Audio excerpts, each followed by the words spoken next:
Dear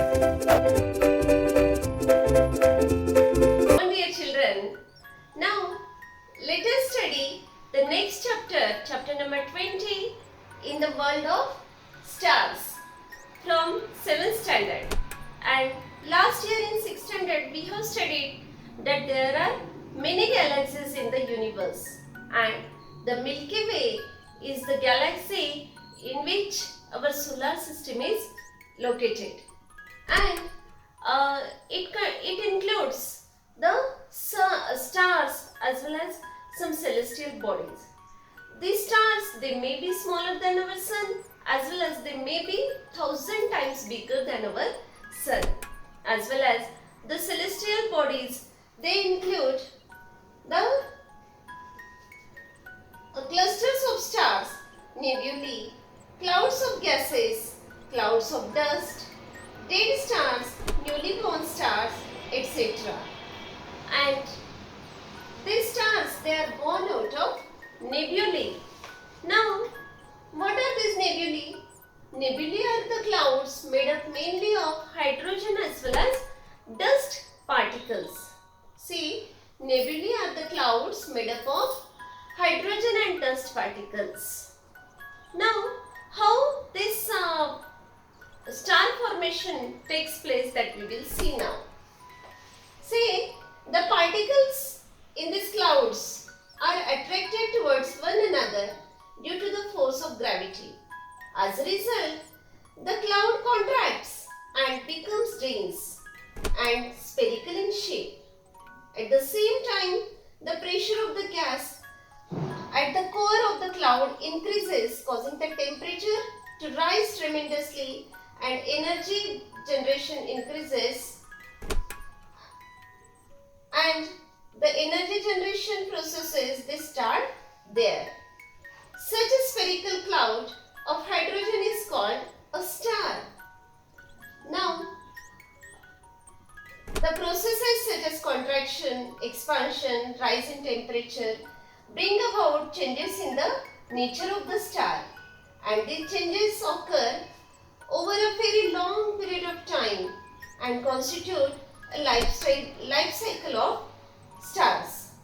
The different forms of the stars of different stages during this life cycle are identified as different types of stars. Now, we will see which are these types of stars. There are near about 6 types of stars. Those are mentioned in your textbook. Massive star, see, massive star, ordinary star, red giant star, red supergiant star, red dwarf, and white dwarf. These are the different types of stars. Stand still in the open space. At that time, if you see to the distance, long distance, what do you see? Yes, you observe something, and you see that the sky and the earth, they are touching at one line. They are seem to be touched on that line. And if you turn around yourself and observe the ground and the sky as you do so, at that time also you can see that. Far away, the sky seems to be touching to the ground, and the line at which they meet is called the horizon. What is horizon? The line at which the sky and ground meet. This is called horizon. While turning around yourself, the horizon will be seen to form a circle, and on looking up, the sky will appear to be a sphere based on this circle. The stars and the planets moving in the sky appear to be moving on this sphere. This virtual sphere is called celestial sphere. What is this? The sky appears to be a sphere based on circle of horizon, and this virtual sphere is called celestial sphere. This celestial sphere, it has the circular horizon, and the circular horizon divides sphere into two halves. There are two equal circles, and these two halves, they are known as zenith and nadir. Now, what is zenith and what is nadir, that we will see now. While standing on the ground, the point on the celestial sphere exactly above our head. See, if you are in the center of the circle, that celestial sphere, and if you are standing on the ground, at that time, while standing on the ground, the point on the celestial sphere exactly above our head, is called zenith.